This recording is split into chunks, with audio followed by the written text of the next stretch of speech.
도대체 요즘에 왜 그러세요? 지금 저랑 연이라도 끊자는 거예요. 연을 왜 끊어? 그렇잖아요. 지금 하고 계신 행동들이 사람 기다리게 해놓고 갑자기 못 오신다 그러면 어떡해요? 그러면 진작에 좀 알려주시던가요. 아니, 노망이라도 나신 거예요? 그럼 너희는 지금까지 나랑 연 끊고 싶어서 그랬던 거야? 난 너희가 하는 만큼 똑같이 하는 건데 도대체 뭐가 문제라고 이렇게까지 화를 내니? 똑같이요. 집에는 못 오게 하고 오겠다고 했다가 오지 않고 아무 때나 찾아와서 밥 얻어먹고 손님 대접 받으면서 손 하나 까딱 안 하고 기억 안 나? 너는 정말 나랑 연 끊으려고 그런 거야? 지금 그렇게 화를 낸다면 엄마도 똑같은 기분이었다는 걸 알아야지. 너희한테는 당연한 일이 왜 엄마는 하면 안 돼? 오늘 이야기 속 주인공은 66세 정희숙 씨입니다. 그리고 그녀의 아들 36세 김주환과 며느리에 관한 이야기입니다. 나이 들어보니 자식은 되고 부모는 안 되는 것들이 세상에 참 많습니다. 그런 것에 일일이 의미를 두면 손해보는 것은 결국 부모입니다.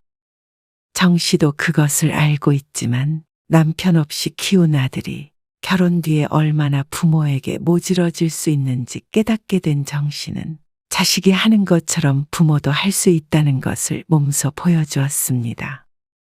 그런데 그렇게 했더니 모순적이게도 아들 며느리는 연을 끊자는 거냐며 도리어 화를 냈습니다. 정 씨는 아들 며느리가 자신에게 했던 그대로 해준 것밖에는 한 일이 없었습니다. 그리고 이 모든 일들은 아들이 결혼한 뒤에 일어났습니다. 그러니까 불과 몇 년 되지 않은 최근의 일입니다. 일찍이 남편을 떠나보내고 어린 아들을 홀로 키운 정 씨. 힘들게 공부시켜 결국엔 좋은 직장에 들어갈 때까지 뒷바라지했습니다. 그러고 몇 년 있으니 아들은 결혼을 하겠다며 며느리를 데리고 왔죠. 그때가 아들이 33일 때였습니다. 결혼하기 딱 적당한 나이였죠. 데리고 온 며느리는 당시 30살이었고 이름은 박민주입니다. 예쁘장하고 똑부러진 며느리는 아들이 좋아할 만했습니다. 그런데 아들은 결혼식을 올리기도 전에 정 씨에게 선언했습니다. 아버지 제사는 주말일 때만 참석하고요. 명절엔 저희끼리 여행 가겠습니다. 결혼 전이와 함께 제사 지내고 차례 지내는 것이 당연했기 때문에 이런 이야기를 나눠본 적이 없었습니다. 정 씨가 당황스러워할 만도 했죠. 명절은 그렇다 치더라도 아버지 제사엔 와야지. 남편의 제사가 우연히 겹쳐 주말에 있을 확률이 얼마나 될까 생각해 보았습니다. 아무리 생각해도 아들이 올 수 있는 날보다 못 올 날들이 더 많을 것 같았습니다. 평일에는 퇴근하고 와야 되는데 무리하게 와서 제사 지내고 다음날 또 출근하고 그런 거 너무 힘들 것 같아요. 다른 사람 제사도 아니고 아버지 제사잖아. 그래도 저도 제 생활이 있는 거잖아요. 그리고 그런 거 다 며느리들 못 살게 구는 문화예요. 누가 며느리도 데리고 오라던? 너라도 와야지. 그러니까 주말이면 저 혼자 올게요. 어쨌거나 민주랑 다 상의한 뒤에 말씀드리는 거니까 엄마가 저희 의견에 좀 따라주세요. 너무나도 단호하고 차가운 아들의 말. 정 씨는 크게 상심했습니다. 명절 문화가 며느리를 힘들게 한다는 건 정 씨도 모를 리 없는 사실입니다. 하지만 정 씨는 여태 아들과 둘이 아주 조촐하게 차례를 지냈습니다. 일할 사람도 없기에 남들처럼 거한 차례상을 차리기도 힘드니 말이죠. 앞으로도 그것마저 없다면 따로 떨어져 사는 가족끼리 언제 모이나 싶었죠. 그렇지만 명절에 오지 않는 것까지는 젊은 사람들의 풍습이구나 하고 웃어넘길 수 있습니다. 하지만 남편의 제사는 다른 문제라고 생각을 했습니다. 그래서 그 뒤로도 정 씨가 몇 번 말을 꺼내보았지만 소용이 없었습니다. 아이고, 요즘 애들 다 그래. 언니도 알잖아. 우리 아들도 설에는 우리 집 왔으니까 이번 추석에는 처갓집 가겠다 그래.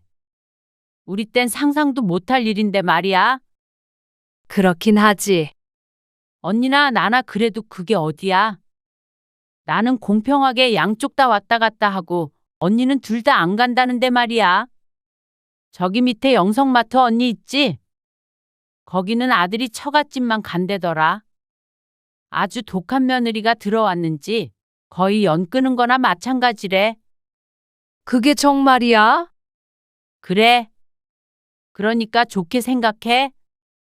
명절은 상관없어, 나도. 그런데 아빠 제사도 못 온다는 게 너무 서운해. 그건 그렇지. 근데 어쩌겠어. 다 큰 아들 억지로 끌고 올 수도 없는 거고.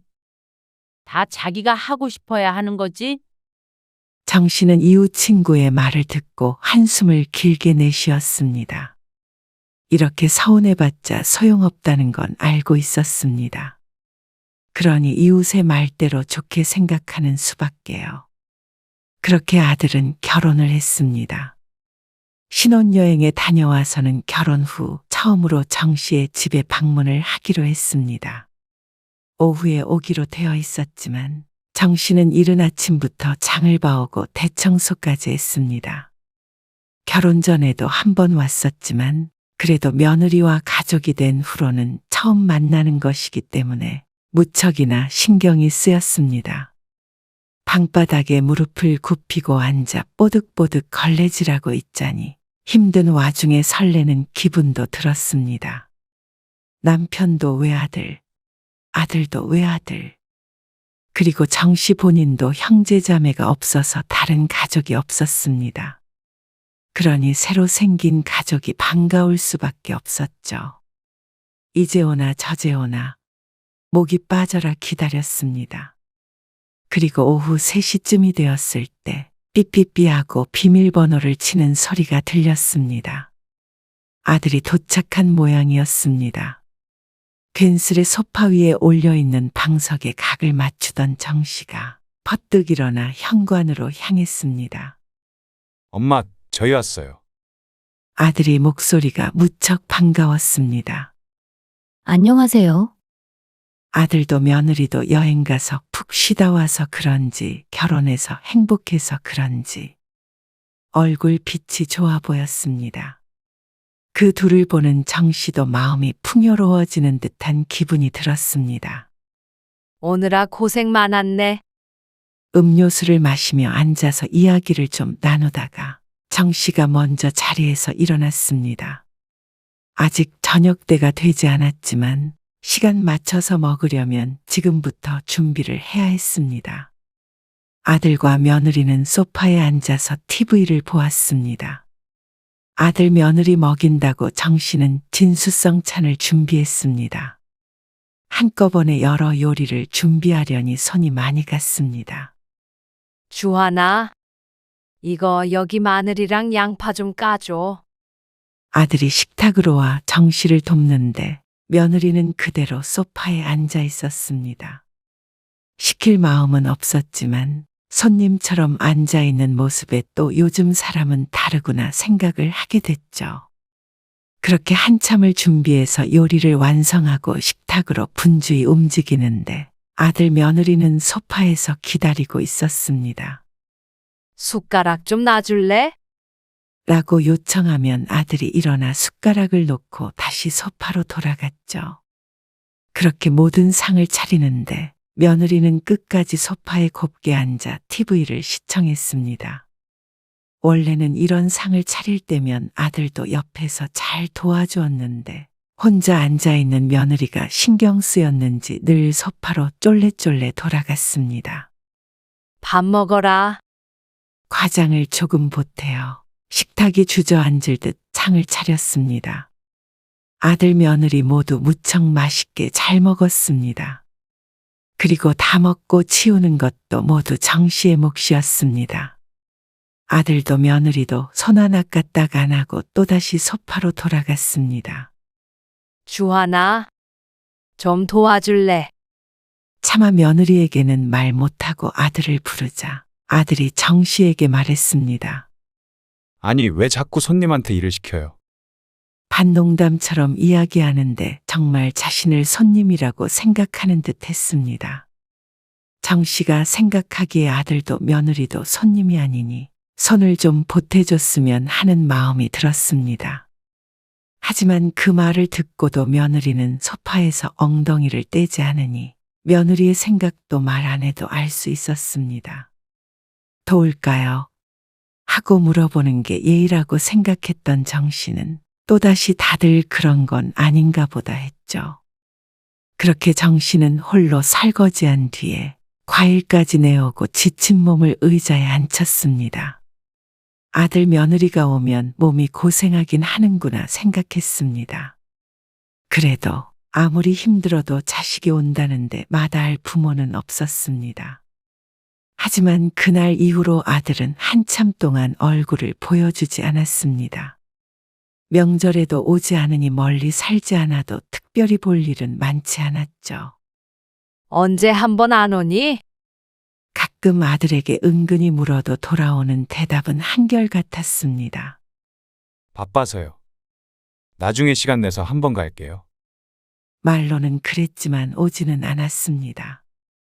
어버이날이나 정 씨의 생일도 아들이 결혼한 뒤로는 홀로 보내게 되었습니다. 아들을 장가 보내면 자주 못 볼 것은 짐작했지만 이렇게까지 남처럼 지낼 줄은 몰랐습니다. 하지만 부모가 아무리 불러도 자식은 오지 않지만 자식이 부모를 불러 제끼는 건 마음대로였습니다. 엄마, 예전에 자주 입던 양복 있죠? 그 쥐색 같은 거? 네, 그거랑 검정색. 두 벌을 엄마 집에 두고 온 것 같거든요. 그것 좀 가져다 주실래요? 결혼 직전 신혼집으로 들어가기 전에 살던 자취방을 정리하며 잠시 정신의 집에 짐을 보관했던 아들. 놓고 간 것이 있는지 어느 날 전화를 했습니다. 좀 급한데 오늘 좀 가져다 주세요. 퇴근해서 가지고 가면 안 돼? 반대 방향이잖아요. 오늘 좀 늦게 끝나서요. 오늘은 아들도 며느리도 일이 늦게 끝난다며 부탁했습니다. 그래서 정 씨가 아들 퇴근 시간에 맞춰 가져다 주기로 했습니다. 그날 밤 정 씨가 아들의 신혼집으로 향했습니다. 그리고 이것이 정 씨가 아들네 집에 처음으로 방문하는 것이었죠.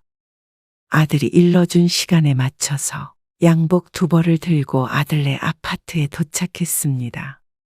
1층 출입도 비밀번호를 쳐야 하기 때문에 그 앞에서 아들에게 전화를 걸었습니다.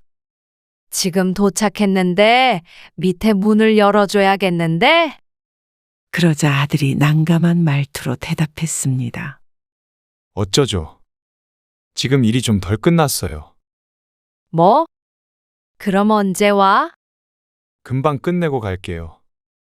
조금만 기다려 주세요. 아들 직장과 집이 멀지는 않기에 기다리기로 한 정 씨.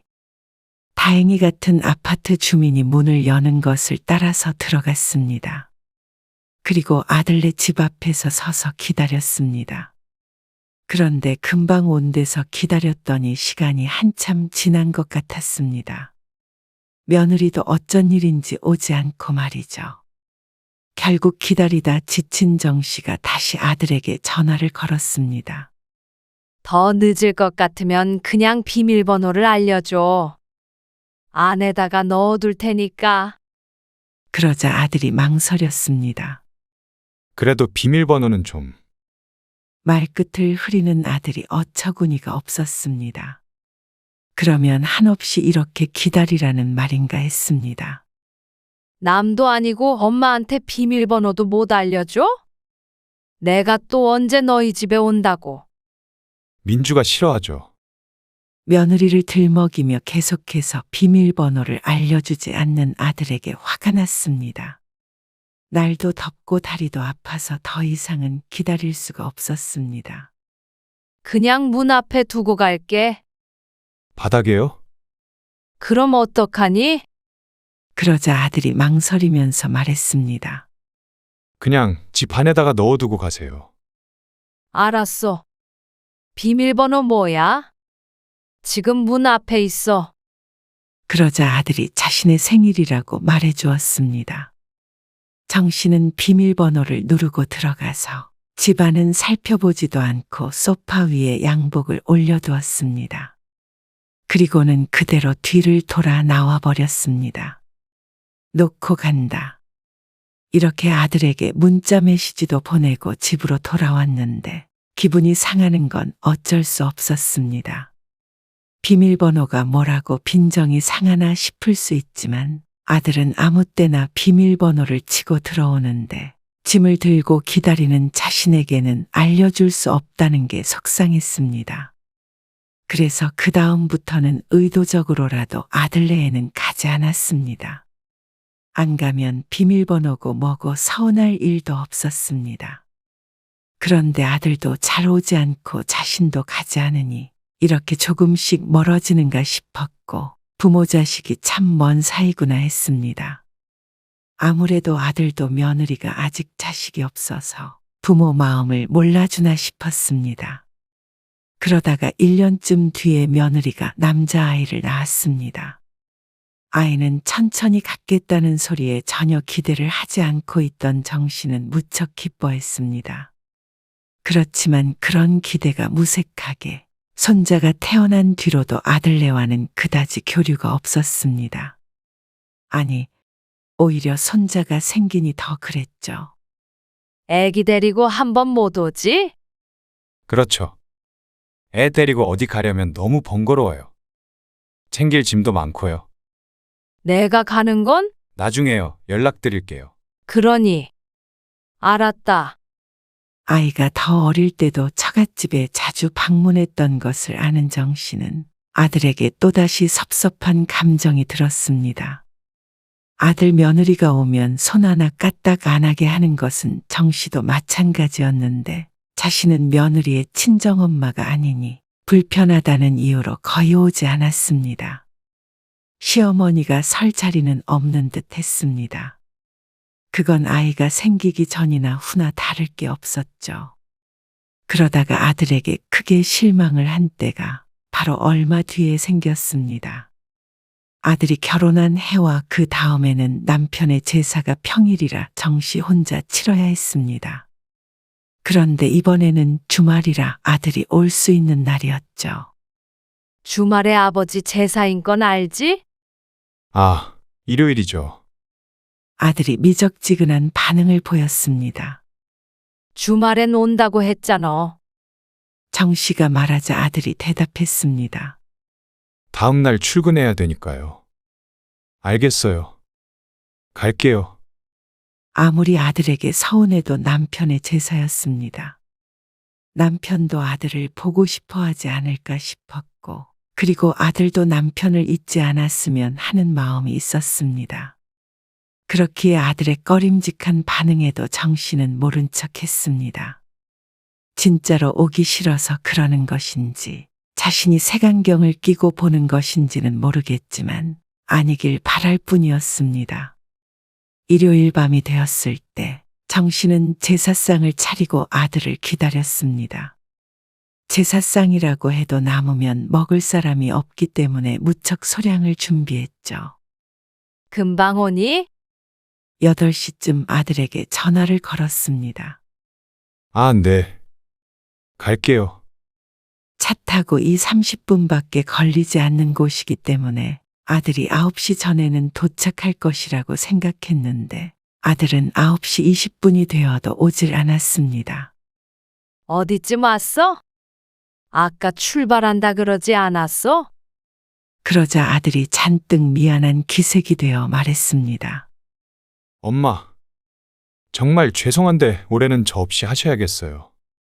제가 사실 지금 어디 좀 나와 있는데 급한 일이라 오늘 못 갈 것 같네요. 가슴이 쿵쿵하고 내려앉는 듯한 기분이었습니다. 해도 해도 너무한다 싶었습니다. 주변이 시끄러운 것이 일하느라 못 온다는 것은 아닌 듯 했습니다. 너 결혼하고 한 번도 아빠 제사에 안 왔어. 너무한 거 아니니? 돌아가신 너희 아빠가 통곡을 하시겠다. 다음에 갈게요. 다음? 또 제사가 언제 주말에 있나 인터넷으로 좀 찾아봐야겠네. 정 씨가 언짢은 기분을 숨기지 않고 말하자 아들이 연신 사과했습니다. 정말 죄송해요. 그럼 늦게라도 갈까요? 12시쯤이나. 정 씨는 한숨을 쉬었습니다. 모선다는데 탓하고 욕한다고 될 문제는 아니었습니다. 됐다. 너 내일 출근해야 되잖아. 다음에 꼭 와라. 남편 제사상을 앞에 두고 아들에게 소리치고 싶지도 않았습니다. 아들은 다시 한번 미안하다며 전화를 끊었는데 눈물이 새어나올 것 같았습니다. 아들을 결혼시키면서 정작 아들을 떠나보낼 마음의 준비는 제대로 하지 못했던 것 같았습니다. 이제서야 정말로 실감이 났습니다. 마음 편해지는 길은 정 씨도 이제 아들에게 신경을 끄는 것이었습니다. 하지만 어리석은 줄 알지만 그럼에도 자식 일이라면 쉽게 외면하지 못하는 것이 부모 마음이었습니다. 누군가 미련하다고 손가락질해도 어쩔 수 없었습니다. 자기 자식 문제라면 어느 누구도 쉽게 손가락질 할 수 없을 것입니다. 그러니 정 씨는 제사 때 그렇게 눈물을 훔쳤음에도 불구하고 한 달 뒤쯤 또 김치통을 들고 아들네 집 앞에 서 있었습니다. 처갓집에서 꼭 그 김치가 먹고 싶다고 그러고 아들은 도저히 들릴 시간이 안 된다 그러니 집에서 놀고 있는 정 씨가 오는 수밖에요. 그런데 아들은 약속 시간을 잊은 것인지 잠시 어딜 나간 것인지 모르겠지만 초인종을 눌러도 나오질 않았습니다. 전화도 받지 않고 말이죠. 정 씨도 더는 못 기다리겠다 싶었습니다. 그래서 그냥 문 앞에 두고 가려는데 한층에 내 집이나 있어 조금 신경이 쓰였습니다. 누가 가져갈 수도 있고 복도의 냄새도 날 것 같았습니다. 에이, 모르겠다. 집안에 그냥 놓고 가자. 정 씨는 아들 집 비밀번호를 눌렀습니다. 그러자 경고음이 들렸고 문은 열리지 않았습니다. 다시 한번 쳐보려는데 아들에게서 마침 전화가 왔습니다. 아, 엄마. 벌써 오셨어요? 정확히 약속 시간에 도착했는데 벌써 왔냐는 아들의 말에 헛웃음이 나왔습니다. 초인종 눌러도 없길래 비밀번호 쳐봤는데도 문이 안 열리네. 그러자 아들이 말했습니다. 왜 묻지도 않고 집에 들어가려고 하세요? 물론 그게 잘한 행동은 아니지만 전화도 안 받고 집에도 없는 아들의 잘못이 더 크다고 생각했습니다. 어떻게 그럼? 얼른 이거 놓고 갈게. 또 알려달라고요? 그러면 또 바꿔야 되잖아요. 내가 여기 다시 올 일이 뭐가 있다고 그래? 그래도 이렇게 비밀번호 치고 막 드나드는 거 좀 그래요. 그 정도 사생활은 지켜야죠, 서로. 어이가 없었습니다. 정 씨가 용건도 없이 무작정 들어가려고 한 것도 아니었고 아들의 부탁만 아니면 올 일도 없었습니다. 그런 적도 없고 말이죠. 그러면 앞으로는 뭐 가져다 달라고 하지 말어. 필요한 게 있으면 이제 너희가 직접 가져가라. 부모가 뭔가 해주는 건 당연하게 생각하고 저들 조금 불편하면 난리를 치는 아들이 야속하기도 하고 이제는 꼴도 보기 싫어졌습니다. 부모 자식이란 원래 그런 사이가 아닌데 부모가 자식을 어떻게 키웠는지 저들이 알면 정 씨를 이렇게 대할 수는 없었습니다. 정 씨는 아들의 대답을 기다리지도 않고 다시 김치를 가지고 집으로 돌아왔습니다. 김치통이 큰 것은 아니지만 헛수고를 해서인지 녹초가 됐습니다. 정 씨는 멍하니 있다가 벌떡 일어나서 현관문으로 향했습니다. 그러고는 비밀번호를 바꿔버렸죠. 다음 날 정 씨가 외출했을 때 아들이 정신의 집에 왔는지 전화를 걸어왔습니다. 엄마, 비밀번호 바꾸셨어요? 어떻게 알았어? 김치 가지러 왔는데 문이 안 열리네요. 이렇게 아들은 언제든지 말없이 드나들었습니다. 밤낮도 상관없고 필요할 때는 제 집처럼 문을 열고 들어왔죠. 그러니 정 씨도 억울하지 않을 수 없었습니다. 비밀번호 뭐예요? 김치 직접 가져가라 그러셨잖아요. 내 생일 치면 문 열릴 거다. 그러고는 전화를 끊어버렸습니다. 아들은 다시 전화를 하지 않았습니다. 그리고 정 씨가 한참 뒤 저녁에 집으로 돌아갔을 때 그대로 있는 김치통을 발견했습니다. 기분이 나빠서 가져가지 않았는지 아니면 엄마의 생일을 몰랐는지는 모르겠지만 어쨌거나 아들도 이번 참에 자신의 기분을 느꼈을 것입니다. 그런데 그날 밤늦게 아들에게서 전화가 걸려왔습니다. 그렇게 유치하고 치졸하게 똑같이 해야 기분이 풀리시겠어요? 뭐? 그러는 너는 엄마 속상한 건 생각해 본 적 없어. 아니, 그렇다고 어떻게 자식이랑 똑같이 해요? 부모가 돼서. 황당한 마음이 들었습니다. 비밀번호 하나 바꿨다고 이렇게 전화를 해서 퍼부어대는 걸 보니 정말로 자기가 했던 대로 똑같이 하면 쫓아와서 밥상이라도 엎을 기세였습니다. 그 순간 정 씨는 진짜 똑같이 하는 게 뭔지 모르는 아들에게 알려줘야겠다고 다짐했습니다. 그래서 며칠 뒤 정 씨는 아들에게 전화를 걸었습니다. 오늘 애기 보러 좀 갈게. 네? 오늘이요? 아들이 당황해서 말했습니다. 그래. 내 손자 내가 본다는데 뭘 그렇게 놀라? 그러고는 무작정 아들네 집으로 찾아갔습니다. 정말 어쩐 일이세요? 한 번도 이런 일이 없기 때문에 아들이 놀라서 물었습니다. 어쩐 일이긴? 우리 손주도 보고 너희한테 저녁이나 한 끼 얻어먹고 가려고 그러지. 그리고는 소파에 눌러 앉았습니다. 며느리도 정 씨의 눈치를 보고 있었습니다. 뭐해? 어서 밥해라. 배고프네. 며느리가 주춤주춤 일어나더니 부엌으로 들어갔습니다. 아들도 그 뒤를 따라 들어갔죠. 둘이 무슨 대화를 나누건 신경 쓰지 않고 TV도 보고 손자도 보며 기다렸습니다. 그리고는 밥 다 차렸다는 말을 듣고 어슬렁어슬렁 부엌으로 갔죠. 앉아서 차려진 밥상을 받아먹고 다시 소파에 가서 앉았습니다. 치우는 것도 아들 며느리 몫이었고 정 씨는 그쪽으론 눈길도 안 돌렸습니다. 마침 TV에선 정 씨가 좋아하는 드라마를 방영하고 있었습니다. 그렇게 상을 다 치우고 거실로 나온 아들 며느리가 불편한 기색을 보였습니다. 딱 봐도 정 씨가 언제쯤 가려나 하고 눈치를 보고 있었습니다. 대놓고 쳐들어오니 오히려 아들도 아무 말도 못했죠.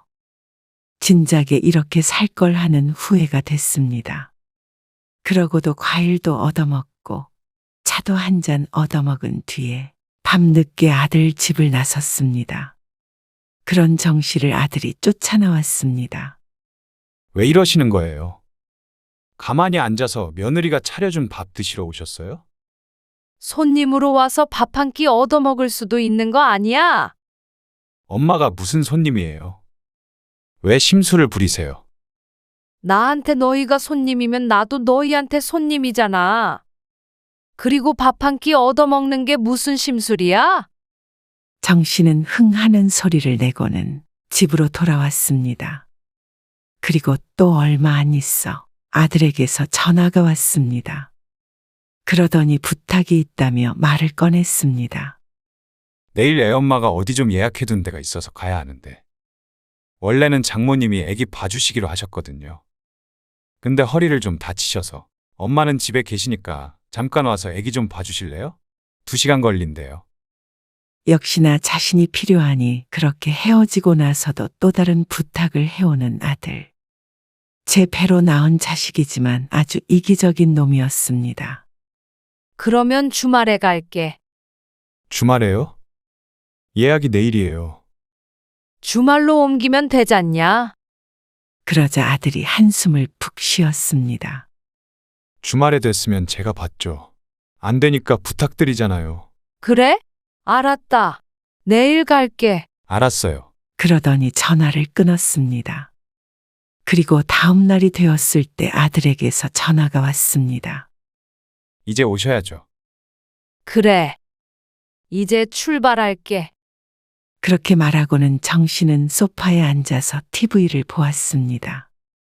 드라마를 한 편, 두 편을 보자 아들에게서 다시 전화가 걸려왔죠. 엄마, 왜 안 오세요? 예약 시간 다 돼간대요. 저 지금 일해야 돼서 이렇게 계속 전화 못 해요. 짜증스럽게 말하는 아들에게 정 씨가 여상스럽게 말했습니다. 아이고, 오늘 못 가겠네. 네? 그게 무슨 말씀이세요? 아까 출발하신다면서요. 아, 그게 급한 일이 생겨서 말이야. 그러자 아들이 불같이 화를 냈습니다. 도대체 요즘에 왜 그러세요? 지금 저랑 연이라도 끊자는 거예요. 연을 왜 끊어? 그렇잖아요. 지금 하고 계신 행동들이. 사람 기다리게 해놓고 갑자기 못 오신다 그러면 어떡해요? 그러면 진작에 좀 알려주시던가요. 아버지 제사 때도 급한 일이 있다며 갑자기 못 오겠다고 한 아들이 할 말은 아닌 듯 했습니다. 자신이 당하니 뭐가 그렇게 기분이 나쁜지 분을 참지 못하고 소리쳤습니다. 정 씨는 허하고 어이없는 웃음을 지었습니다.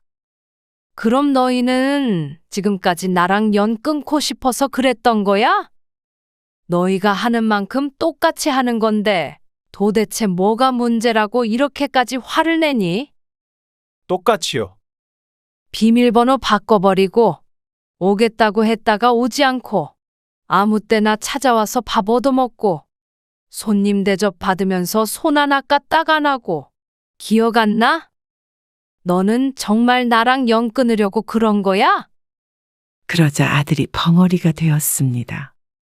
지금 그렇게 화를 낸다면 엄마도 똑같은 기분이었다는 걸 알아야지. 너희한테는 당연한 일이 왜 엄마는 하면 안 돼? 그러자 아들이 낮은 목소리로 말했습니다. 부모가 돼서 어떻게 자식하고 똑같이 그러세요? 부모는 사람 아니야? 아무리 부모라도 자식이 하는 말에, 하는 행동에 다 상처받아. 주하나, 결혼해서 네 가정 꾸리고 그런 건 다 좋은데. 그렇다고 부모한테 상처는 주지 말고 살아라.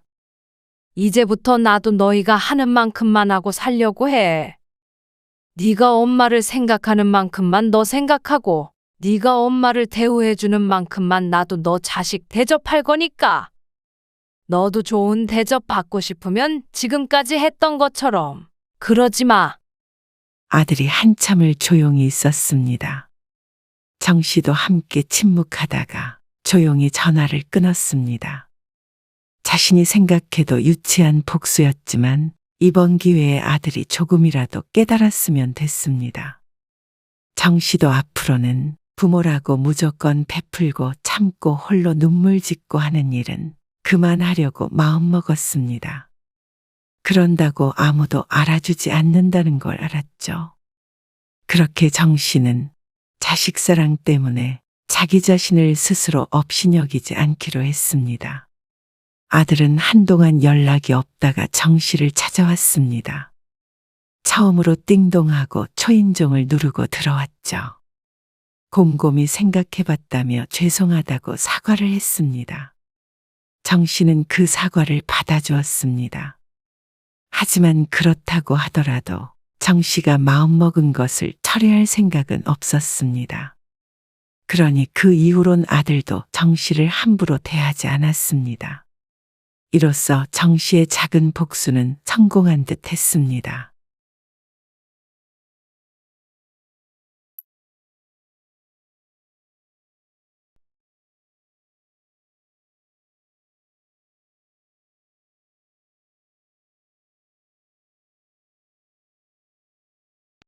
생활비 관리한다고 가져가 놓고 용돈 3만 원씩 탔으라 그러면 누가 좋다고 해? 신용카드도 쓰지 말라 그러지. 돈 좀 달라 그러면 어디에 쓸 건지 꼬치꼬치 캐묻지. 왜 내가 내 돈 쓰면서 눈치를 봐야 하는 거야? 이럴 줄 알았으면 다 주지도 않았어. 그래도 돈 때문에 집안 시끄럽게 왜 그러세요? 우빈이 엄마가 어련히 알아서 잘 관리하지 않겠어요? 부족하다고 말하면 안 줄 사람도 아니고요. 그래요, 어머니. 부족하다고 하시면 항상 더 드렸잖아요. 3만 원 주고 부족하다 그러면 5만 원 줬잖냐? 어째 나를 중학생인 우빈이만큼도 취급을 안 하니? 오늘 이야기 속 주인공은 75세 한선자 씨입니다. 그리고 그녀의 아들 48세 고상진과 며느리에 관한 이야기입니다.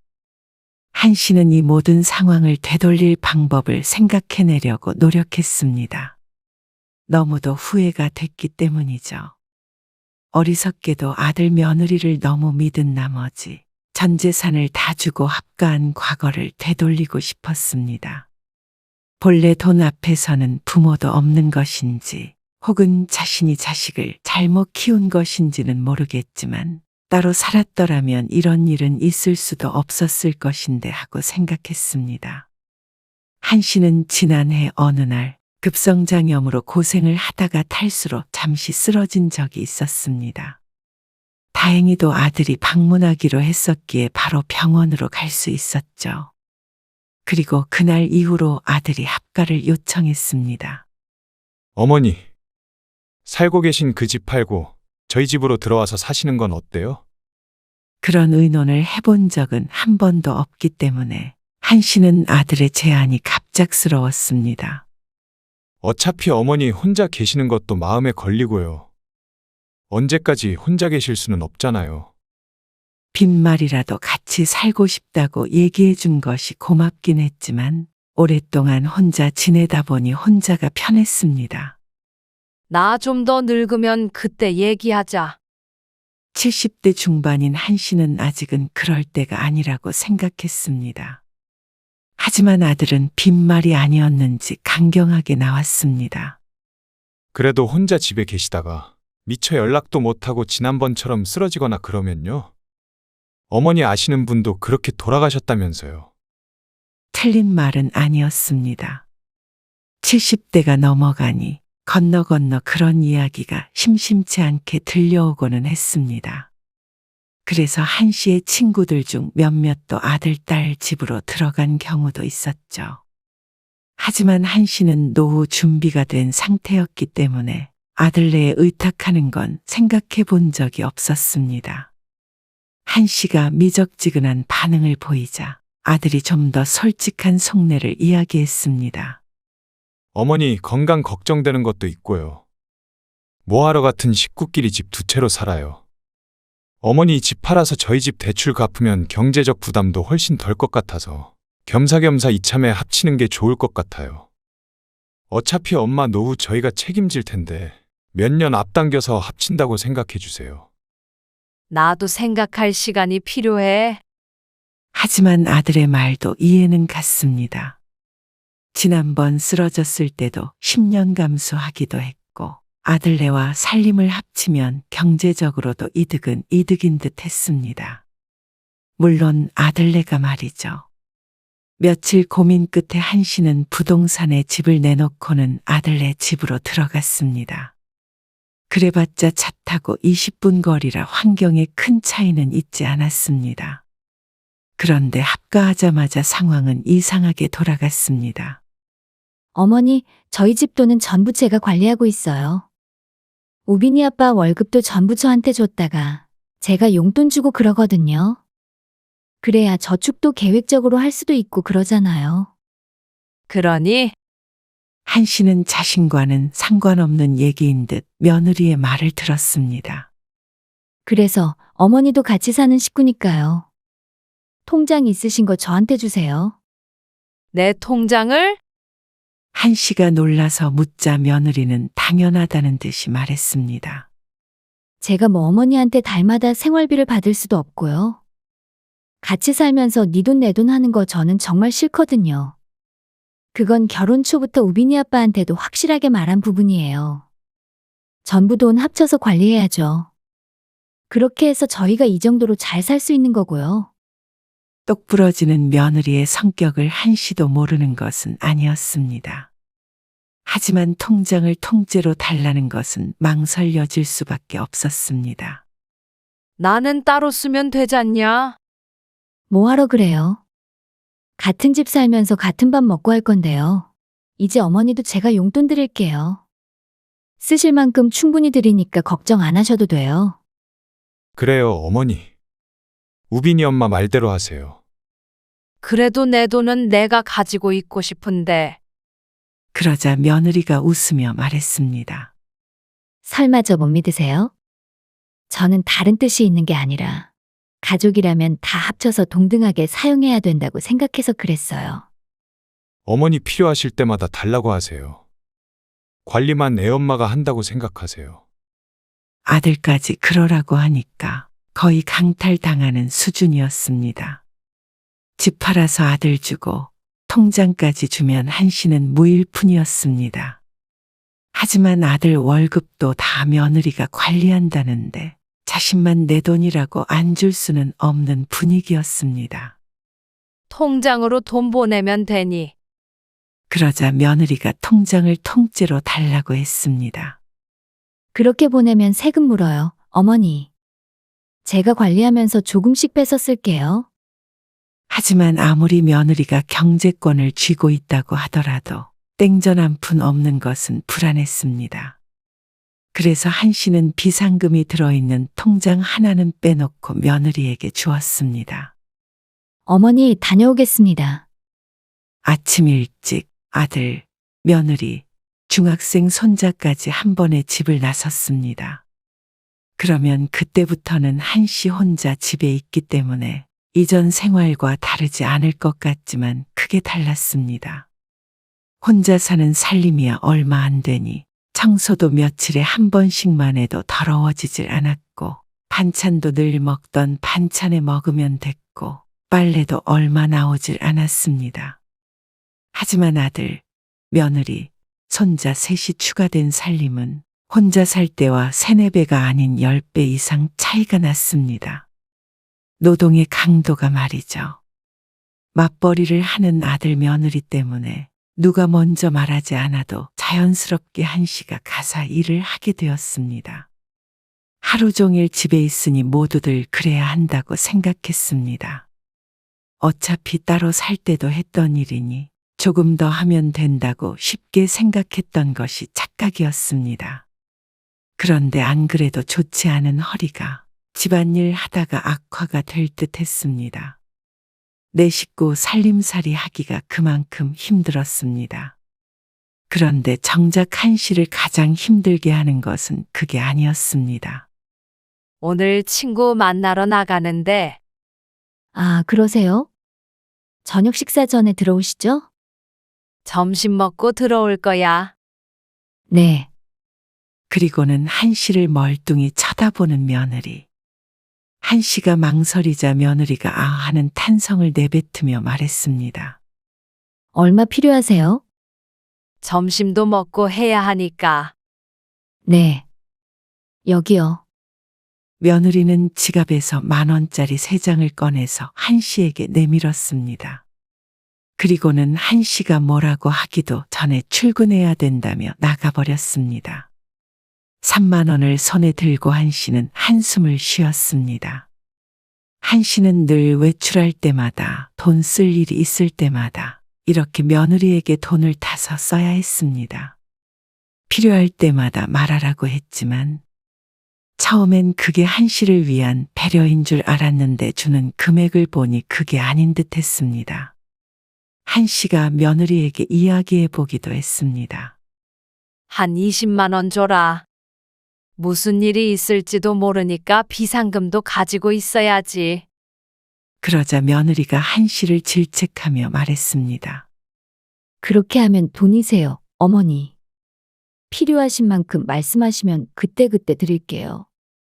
필요 없는 돈 가지고 있으면 나도 모르게 쓰게 되잖아요. 아니, 얼마나 쓸 줄 알고 그래. 그럼 원래 쓰던 신용카드라도 쓸게. 신용카드가 제일 무서운 거예요. 요즘 시대에 신용카드도 없이 현금 용돈만 받아서 쓰는 건 초등학생도 없을 듯 했습니다. 그리고 어머니는 외출도 많이 안 하시면서 뭘 그러세요? 그러고 나서 한씨가 운을 떼면 며느리의 지갑에선 늘 3만 원씩 나왔습니다. 외출 한 번에 3만 원이 공식처럼 되었습니다. 그래서 친구들 만나서 밥 한 끼, 차 한 잔 마시면 동이 났고 조금 비싼 음식이라도 먹는 날에는 커피는 얻어먹어야 했습니다. 그런 게 몇 번 반복되자 며느리하고 10,000원 더 달라, 20,000원 더 달라 입씨름 하기도 싫고 돈 받을 때면 사람이 초라해지는 것 같아서 주는 대로 받고 나머지 필요한 부분은 비상금으로 두었던 통장에서 조금씩 빼서 쓰게 됐습니다. 거보세요, 어머니. 용돈 넉넉하시죠? 그것도 모르고 며느리는 좋다고 웃었습니다. 치사스러워서 말하지 않는 것뿐인데 며느리는 역시 노인네라 돈 쓸 데가 없구나 생각하는 듯 했습니다. 참 어이가 없었습니다. 요즘엔 밥 한 끼 먹어도 2만 원인 시대인데 3만 원을 시어머니 용돈이라고 주며 좋아하는 게 이상했죠. 5만 원은 많은 것 같고 하루 외출에는 3만 원이 적당하다고 생각하는 것 같았습니다. 차라리 주기적으로 주면 나을 텐데 한씨가 말을 해야지만 주기 때문에 너무나 답답했습니다. 우빈이 엄마한테 얘기해 보세요. 저도 용돈 받아서 쓰는데요. 뭘? 그럼 내 통장이라도 돌려달라고 해야겠다. 에이, 애 엄마가 알아서 잘 관리하고 있는데 뭘 또 그러세요. 우빈이 엄마가 알뜰해서 그래요. 아들에게 말해도 소용없었습니다. 하지만 한씨는 이 상황이 이해가 되지 않았습니다. 돈 한 푼 없이 들어와서 며느리 버는 돈을 축내는 것도 아니고 가지고 있던 통장까지 맡겼으니 말이죠. 며느리는 돈 줄 때마다 꼭 자기 돈으로 용돈을 주는 것처럼 굴었습니다. 손자와 한씨를 똑같이 취급했습니다. 친구한테 밥 한 끼 사기로 했어. 10만 원 줘야 해. 얻어먹은 적이 많아 이번에는 한씨가 친구들에게 밥을 살 차례였습니다. 좀 더 넉넉히 달라고 하고 싶었지만 용돈 금액 가지고 신랑이 하는 것도 지쳤죠. 그런데 늘 비상금에서 빼서 쓰는 것도 억울했습니다. 며느리가 주긴 했지만 용돈으로 받는 돈도 결국엔 한씨의 통장에서 나왔을 테니 말이죠. 그러다 보니 한씨도 조금 요령이 생겼습니다. 오늘은 내가 살게. 웬일이야? 며느리한테 용돈 다 쓴다고 매일 얻어먹더니. 한씨는 민망한 웃음을 흘렸습니다. 가끔 커피 얻어먹은 것으로 돈 한 푼 안 내는 짠순이 취급을 하는 친구도 너무한다 싶었습니다. 그래서 밥 사려고 하잖아. 친구 셋과 한씨까지 넷이서 식당에 갔습니다. 사실 한씨 주머니에는 오늘 받은 10만 원뿐만이 아니라 며칠 전에 2번에 거쳐서 받은 6만 원도 들어 있었습니다. 한씨는 친구들과 함께 식사를 하며 이야기꽃을 피웠습니다. 그중 둘은 자식들과 살고 있었는데 지질이 궁상맞게 사는 것은 자신밖에 없는 듯 했습니다. 혼자 살고 있는 다른 친구도 자기 돈 자기가 쓰니 적어도 한씨보다는 풍족했습니다. 그래서 지난번에 생일이라고 우리 아들이 안마의자 사줬거든. 진짜 시원하고 좋더라. 여태 왜 안 쓰고 살았나 몰라. 그중 한 친구가 말했습니다. 나 허리 아프다고 그렇게 했었잖아. 그런데 매일 하니까 진짜 허리가 좀 덜 아픈 것 같아. 그러게 내가 진작에 사라고 했잖아. 너도 나도 좋다기에 한씨는 솔깃했습니다. 안 그래도 허리가 아팠는데 그렇게 좋다는 안마의자를 한씨도 갖고 싶었습니다. 비싸긴 해도 1, 2년 쓰고 마는 것도 아니기 때문에 충분히 가치가 있다고 생각했습니다. 아들이 안 사주면 자신의 돈으로라도 사고 싶었습니다. 아니나 다를까 집에 돌아와서 며느리에게 운을 떼보았더니 돌아오는 대답은 이랬습니다. 그거 저도 써봤는데요. 아무 소용없어요. 다 돈 낭비예요. 젊은 사람에게는 효과가 없을지 몰라도 한 씨의 친구들은 모두 다 입을 모아 효과가 있다고 꼭 사야 한다고 했습니다.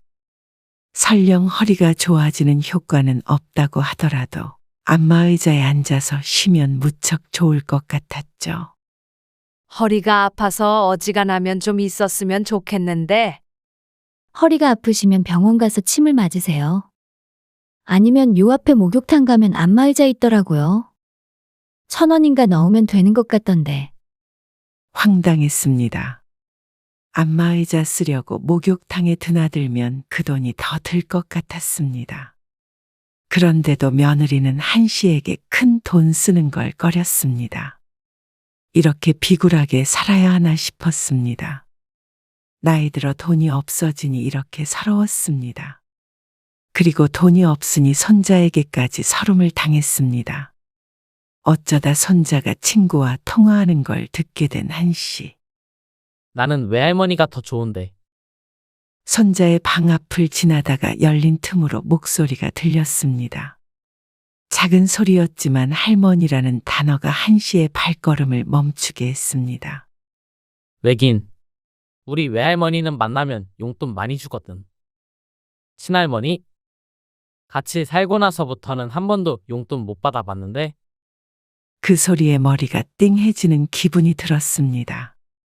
자신도 용돈을 타서 쓰는 처지의 손자 용돈까지 챙기지 못했는데 손자의 입장에서는 넉넉히 용돈을 주는 외할머니가 더 좋을 수밖에 없을 것 같았습니다. 한 씨는 너무 억울했습니다. 손자의 말도 억울했고 그 와중에 욱신대는 허리도 억울했습니다. 그래서 다음 날 한 씨는 안마의자 매장에 찾아가서 직접 돈을 주고 안마의자를 사버렸습니다. 그리고 며칠 뒤 배송된 안마의자를 본 며느리가 무척 놀라 말했죠. 아니, 어머니. 이게 뭐예요? 뭐긴 안마의자지. 돈이 어디서 나셨는데요? 어디서 나긴 내 돈이야. 어머니 통장은 전부 저한테 있잖아요? 그러더니 아주 노발대발했습니다. 이래서는 가족 간의 신뢰를 가지고 살 수 있겠어요? 나도 돈이 있어야 살 거 아니야? 어떻게 그렇게 찔끔찔끔 돈 쓸 때마다 너한테 타서 쓰라는 거야? 이참에 내가 맡긴 통장도 다시 돌려줘. 어머니, 제가 잘 관리하고 있고 다 우리 가족 좋으라고 그런 건데 이렇게 어머니 혼자서 사치 부리시면 어떡해요? 안마의자가 보통 비싼 것도 아니고요. 못해도 100만 원은 다 넘던데? 그러면 저희 집 한 달 식비로 쓸 수 있다고요. 그 뒤로도 어쩌고 저쩌고 난리를 쳤는데 한 씨도 더 이상은 말도 안 되는 소리에 넘어갈 생각이 없었습니다. 좋은 취지로 달라는 줄 알았는데 그냥 통장만 뺏긴 꼴이었습니다. 아, 왜 또 그래? 퇴근한 아들이 며느리와 한 씨의 실랑이를 보며 말했습니다. 며느리가 자초지종을 설명했는데 한 씨도 할 말은 많았습니다.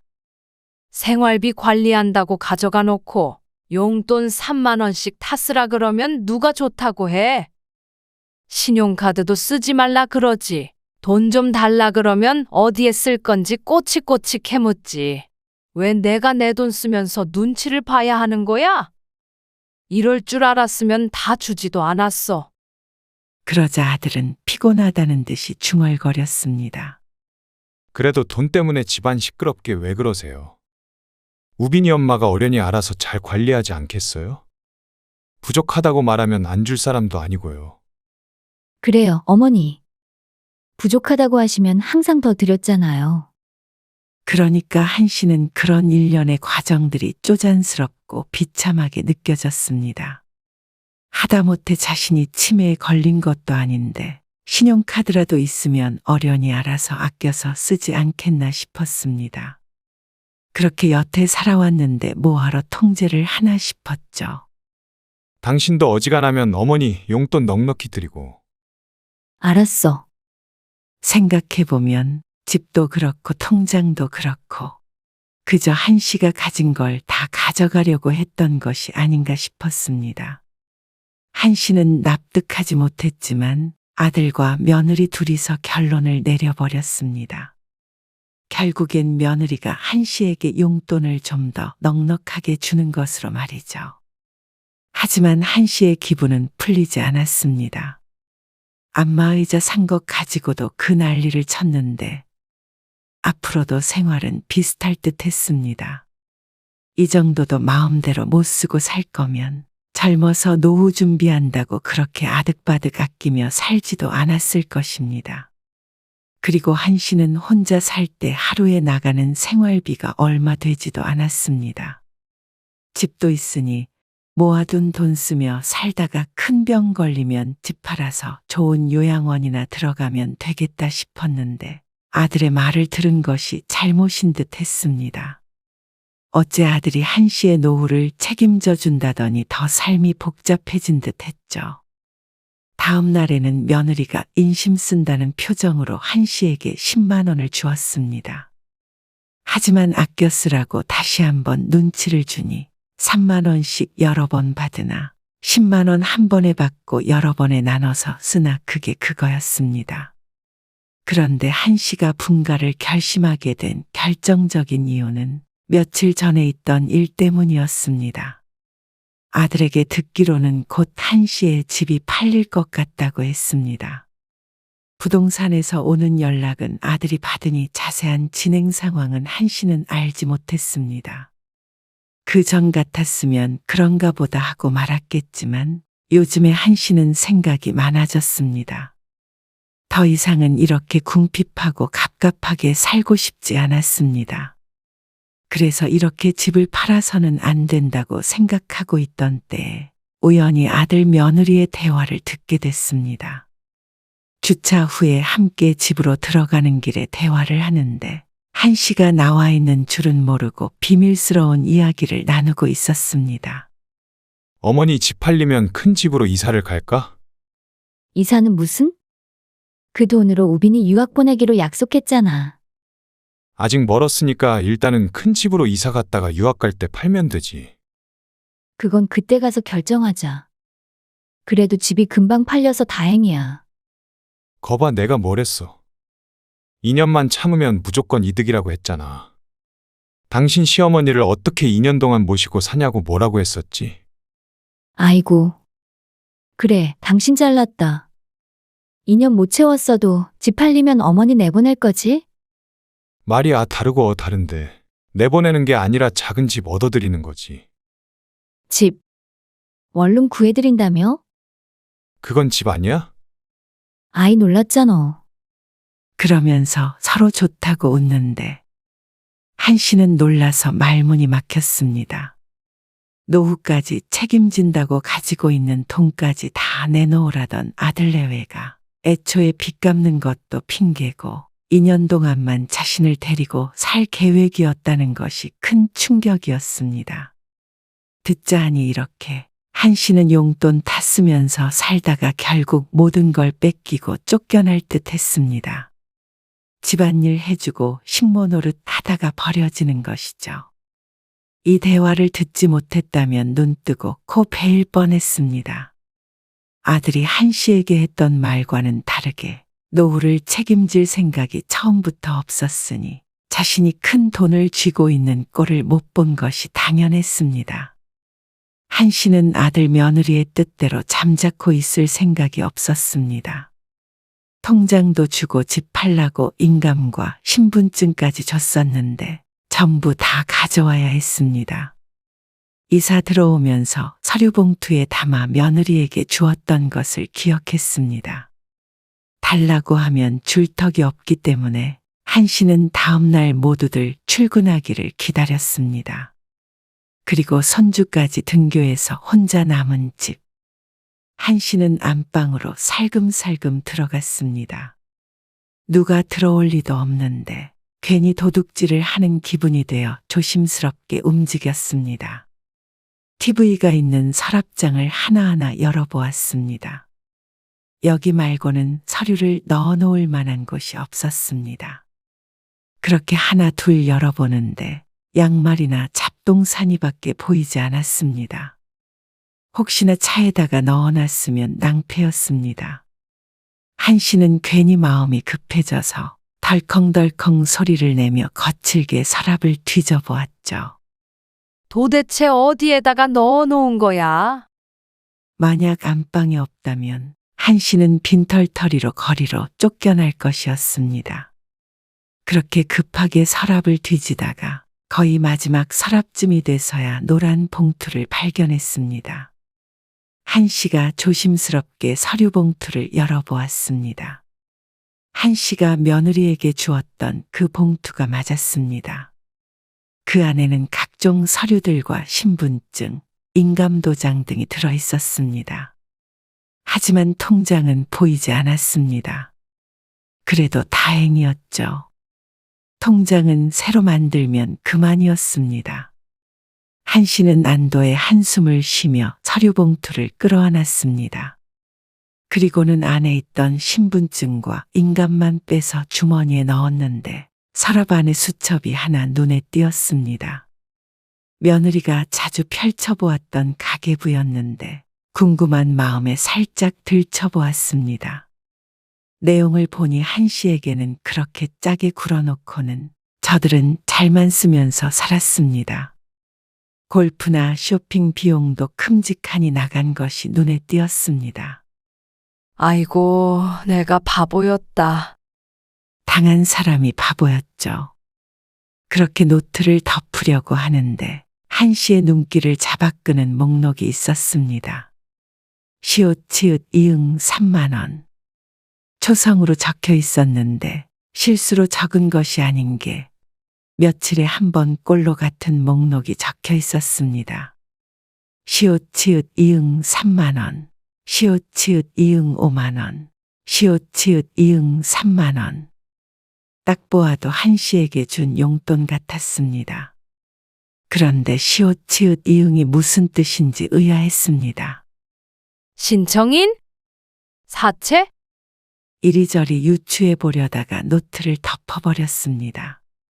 이것보다 더 중요한 일이 있었으니 말이죠. 한 씨는 그대로 집에서 나와 서둘러 원래 살던 집으로 가서 인감을 숨겨놓았습니다. 현관문 비밀번호도 바꿔버렸습니다. 집을 편하게 보라고 아들이 부동산에도 알려줬었는데 이 집은 오늘부로 다른 사람에 의해 문이 열릴 일은 없을 것입니다. 한 씨는 신분증을 들고 은행으로 달려갔습니다. 통장을 분실했는데요. 새로 발급받으려고요. 아, 혹시 모르니까 비밀번호도 바꿔주세요. 한 씨는 꼭 누가 쫓아오는 기분이 들어서 자꾸 뒤를 돌아보았습니다. 지금 당장이라도 며느리가 와서 모든 걸 앗아갈 것 같았습니다. 그래도 한꺼번에 며느리에게 돈을 송금해 주지 않은 것이 천만다행이었습니다. 한 씨는 은행을 나오고서야 한시름 놓았습니다. 신분증과 인감이 한 씨에게 있으니 아들이 집을 팔려고 해도 불가능했습니다. 그렇게 다시 아들네 집으로 돌아온 한 씨. 아들네가 오면 이제 집을 나가겠다고 말할 참이었습니다. 그런데 아들 부부보다도 먼저 손자 우빈이 집에 돌아왔습니다. 학원이 오늘 쉬는 날이라며 식탁에 앉아 휴대폰을 보며 시리얼을 먹고 있는 손자. 한 씨는 문득 가계부에 적혀있던 초성이 생각났습니다. 요즘 젊은 사람들이 쓰는 용어인가 싶어서 손자에게 물었습니다. 우빈아, 시옷 치읓 이응이 무슨 뜻이야? 그러자 우빈이 시옷 치읓 이응 하고 중얼거리며 고개를 갸웃했습니다. 모르겠는데요. 아무래도 며느리가 그냥 적은 것인 듯 했습니다. 알겠어. 그런데 손자가 자기가 검색을 해보겠다며 휴대폰을 만지작거렸습니다. 너무 많은데.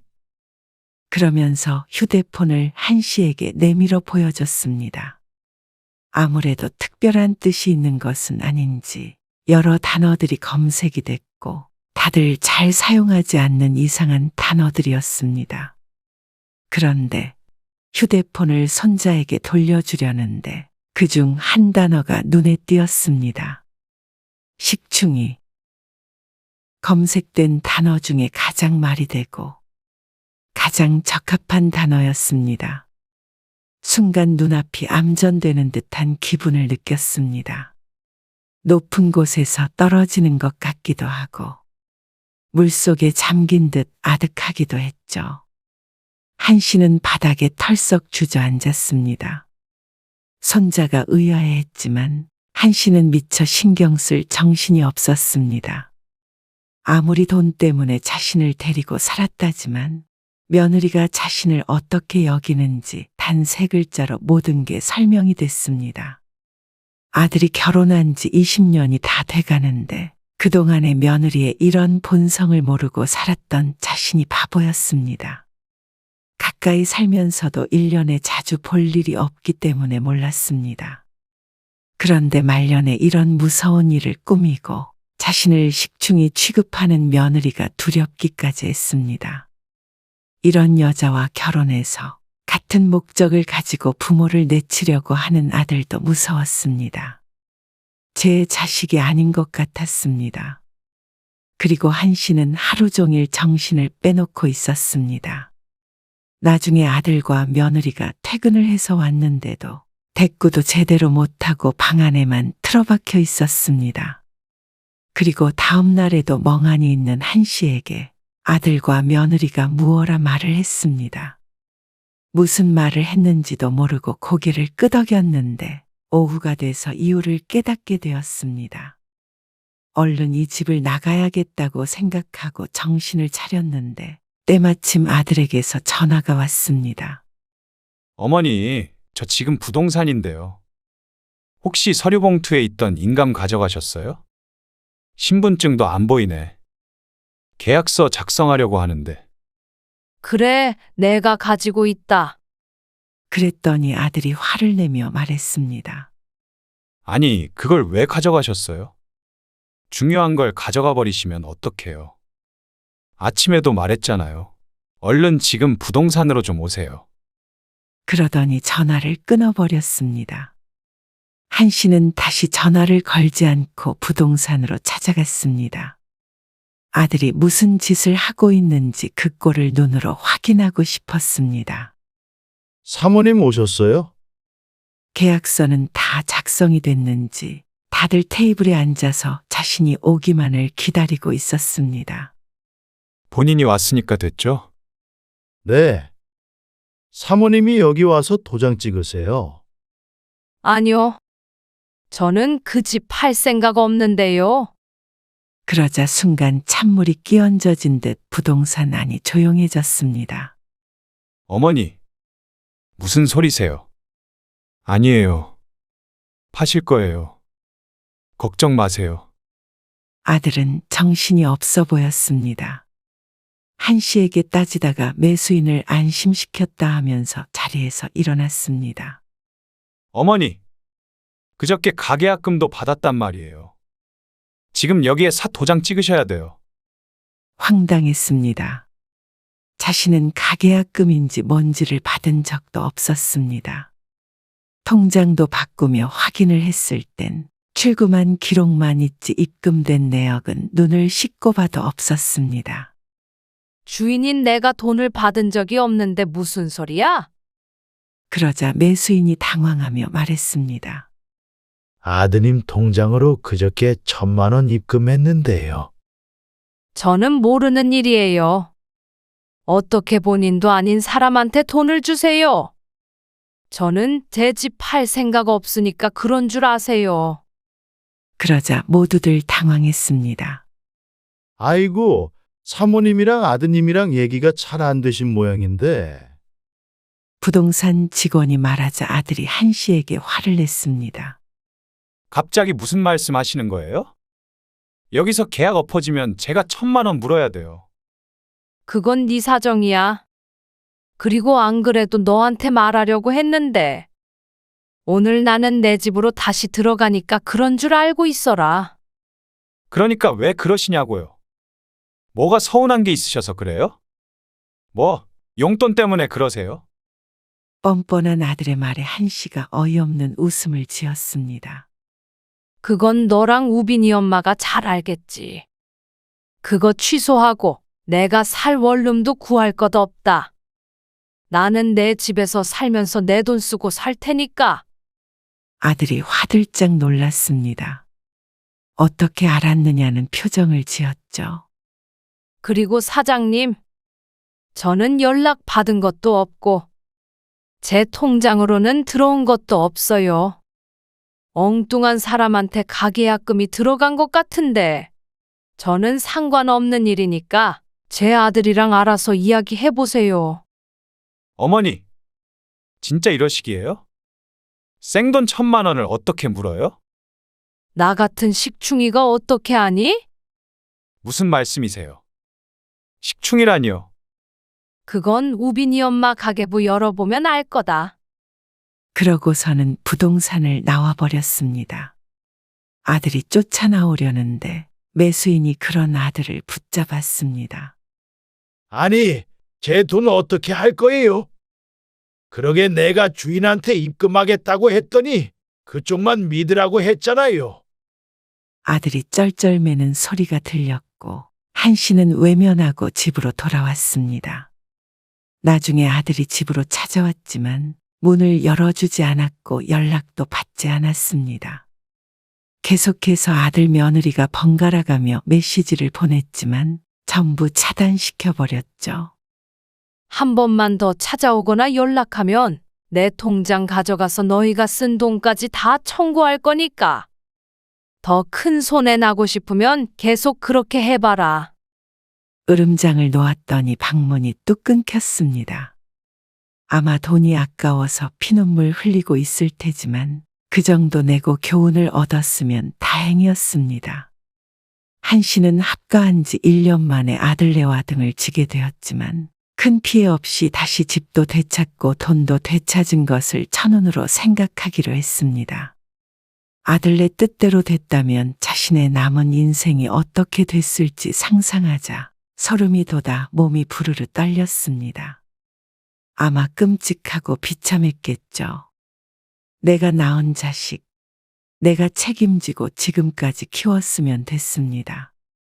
이미 들인 공은 어쩔 수 없지만 앞으로는 자식이 아닌 먼 친척이라고 여기고 한씨 본인만 생각하며 살기로 했습니다. 그리고 며칠 뒤에 한씨 집으로 안마의자가 배달이 됐습니다. 아들네에 설치해놨던 한씨가 산 그 안마의자였습니다. 이로써 모든 것이 다 제자리를 찾았습니다.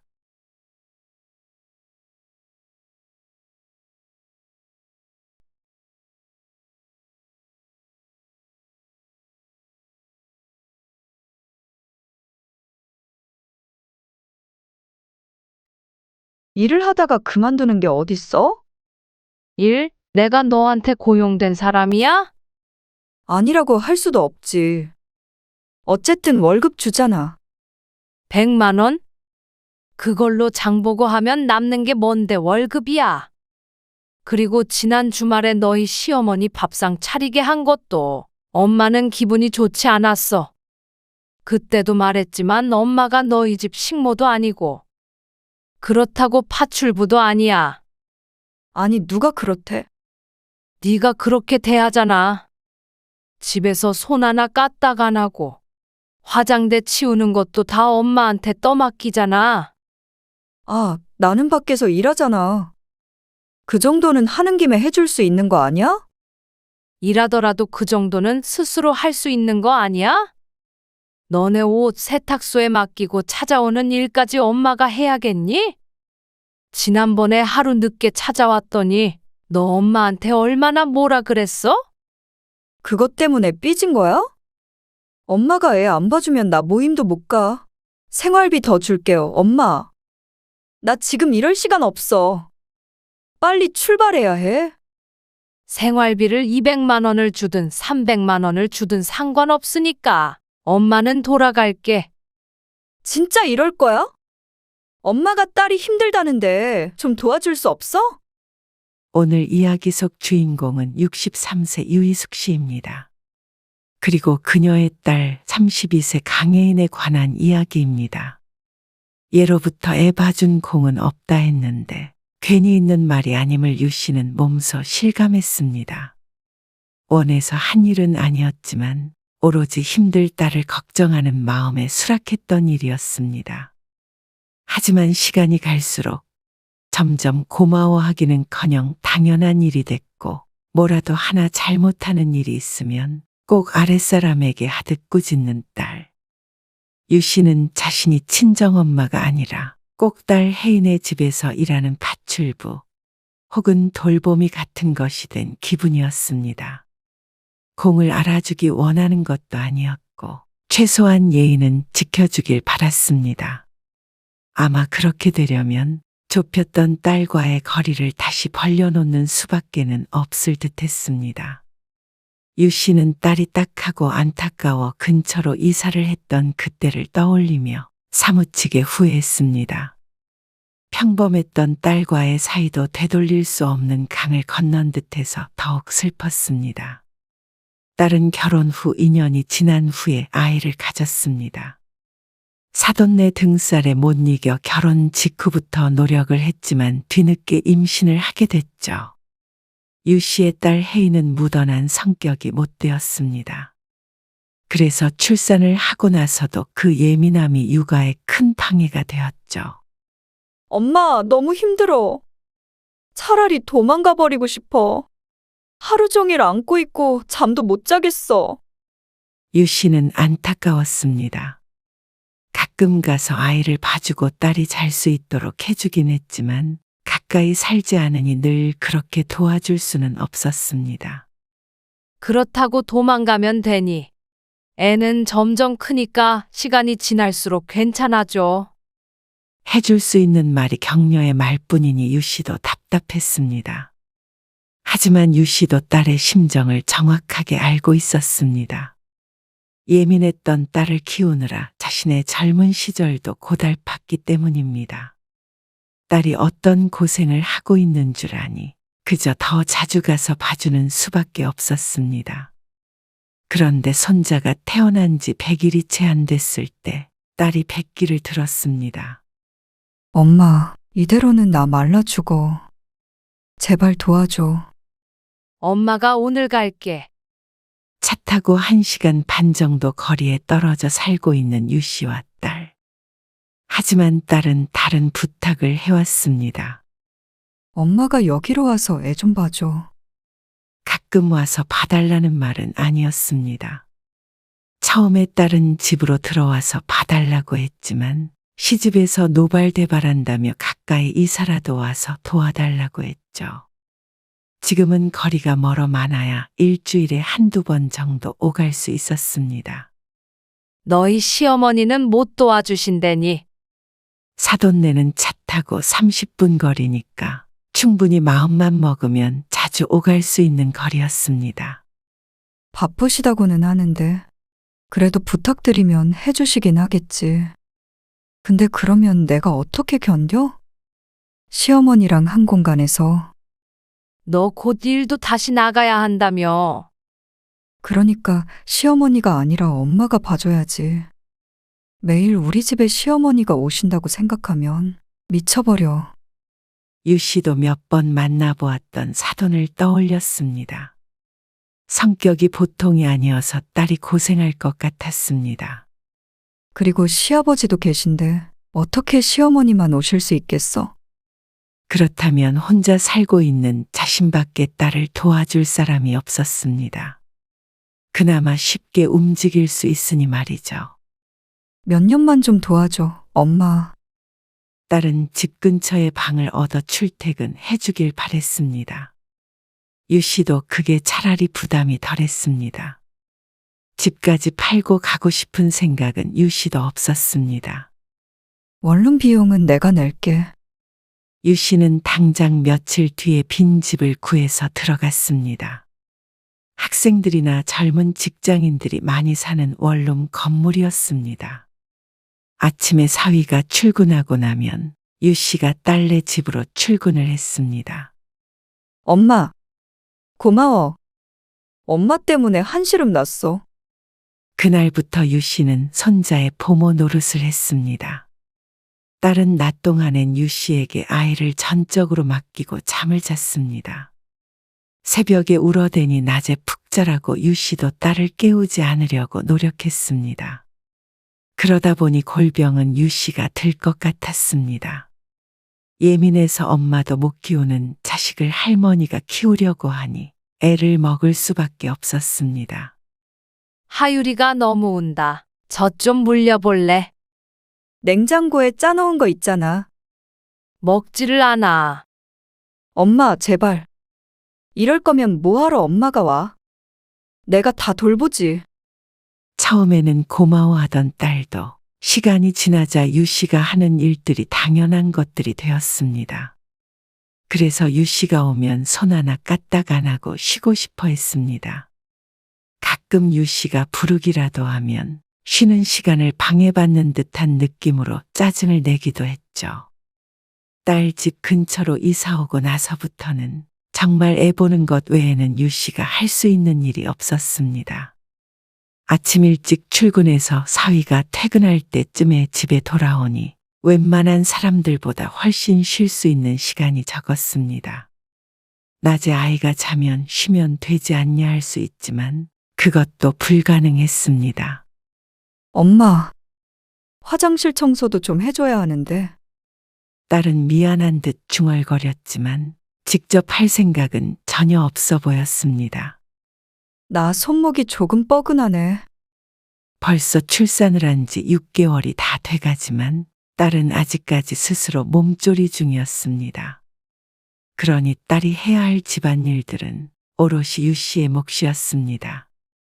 아이고, 허리야. 화장실 변기를 막대 수세미로 문대는데 구석구석 힘을 줘서 미느라 구부정하게 숙인 허리가 끊어져 나갈 것 같았습니다. 수세미질이 끝났는데도 허리를 금방 펴지도 못했습니다. 한참 어정쩡한 자세로 무릎을 짚고 있다가 허리를 들었는데 대단한 중노동을 한 것 같은 기분이었습니다. 사실 나이 60이 넘어서 하는 일은 모든 게 다 중노동이나 마찬가지였죠. 엄마 오니까 진짜 살 것 같다. 딸은 살판이 났습니다. 손자도 어느 정도 커서 밤에는 잠을 좀 잔다고 하니 딸은 완전히 백수가 된 셈이었습니다. 손목 아파서 청소는 못하면서 하루 종일 휴대폰을 들고 있는 건 안 아픈 모양이었습니다. 나 밥 줘. 방에 손자를 재우고 나왔는데 소파에 드러누워 있던 딸이 유 씨에게 말했습니다. 껄렁껄렁한 말투가 애엄마가 아니라 정말로 동네 백수 같았습니다. 네가 좀 차려주면 안 되니? 유 씨도 지쳤습니다. 애만 보면 되는 게 아니라 그렇다고 집안일만 더 하면 되는 게 아니라 가장 힘든 게 딸내미 수발을 드는 일이었습니다. 삼시세끼 챙겨야 하고 이거 해줘라 저거 해줘라 하는 소리를 하루 종일 듣고 있으면 내가 지금 뭐 하고 있나 하는 생각이 들기도 했습니다. 그래서 한 소리 하면 딸은 꼭 이렇게 말했습니다. 그래서 100만 원 주잖아. 하루 종일 애 봐주고 집안일 해주는 명목으로 유 씨가 받는 금액은 100만 원이었습니다.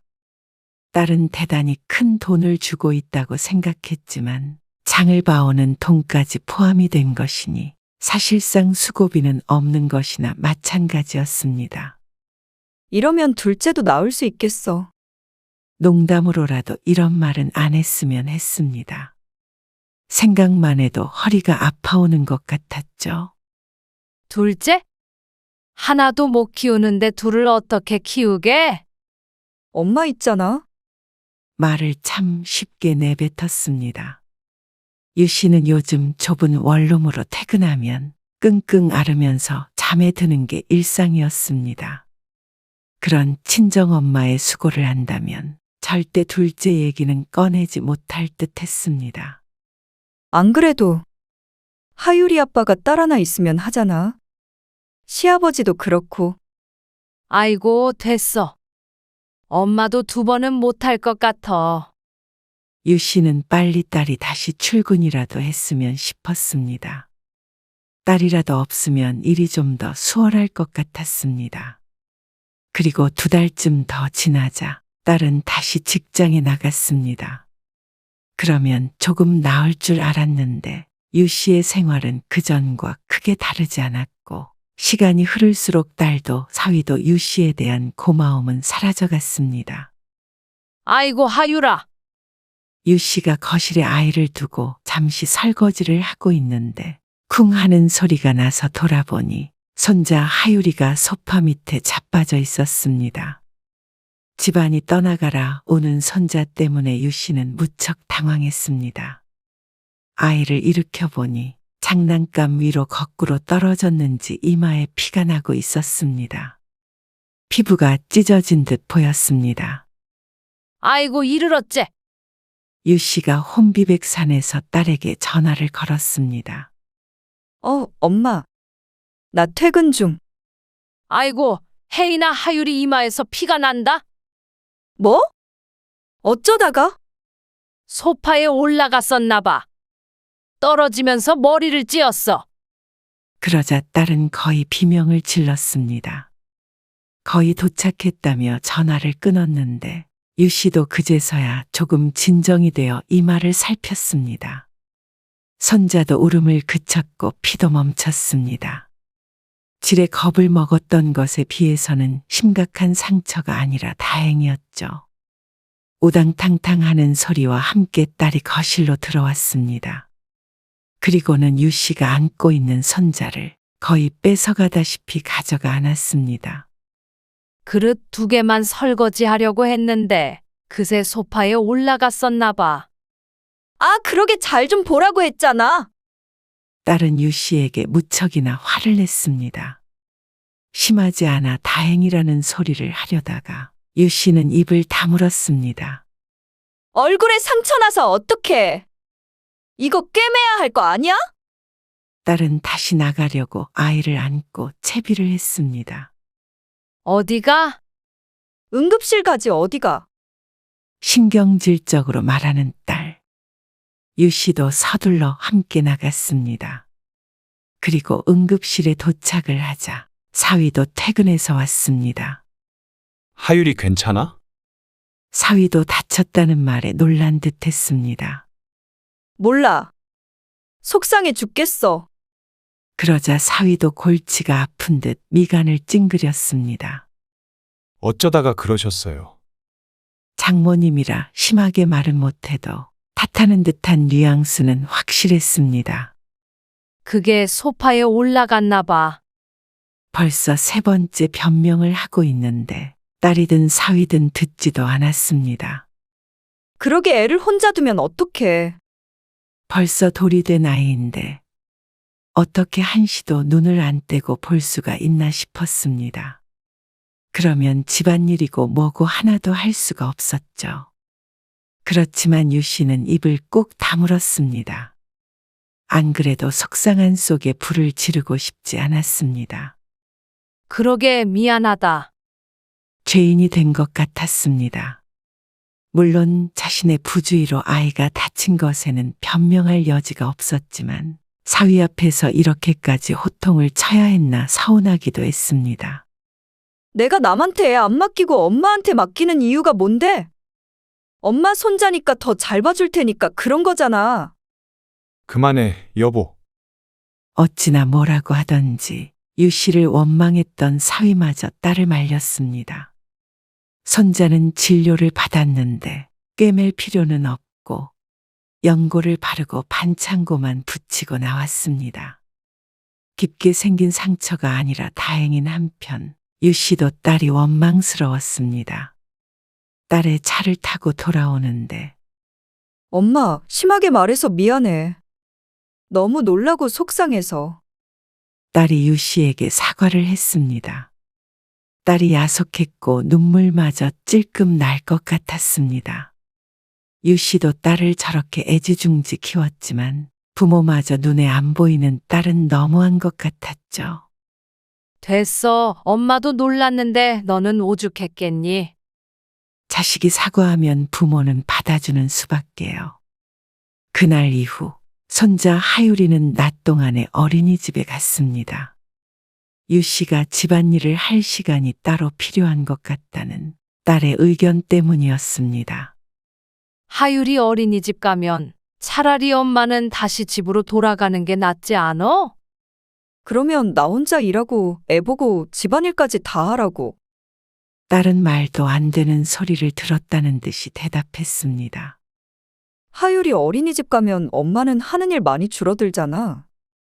별것 아니라는 듯 이야기하지만 그걸 못해서 친정엄마를 붙잡아두는 딸이 할 말은 아니었습니다. 딸은 주말에도 종종 유 씨를 호출했습니다. 애를 맡기고 나갈 때도 있었고 그저 힘들다고 도와달라며 부를 때도 있었죠. 빨래를 정리하거나 설거지를 하거나 그런 작은 일도 이제는 제 손으로 하는 법이 없었습니다. 코앞에 살기 때문에 딸은 시도 때도 없이 유 씨를 불러 제꼈습니다. 유 씨가 이사를 온 지 2년이 채 되지 않았지만 20년은 늙은 기분이었습니다. 딸은 유 씨를 꼭 파출부 부리듯이 부렸습니다. 아무리 딸을 사랑하는 마음에 도와준다지만 유 씨도 견딜 수 없는 순간들이 있었습니다. 엄마, 이번 주말에 시부모님 오신다는데 밥 좀 차려줄 수 있어?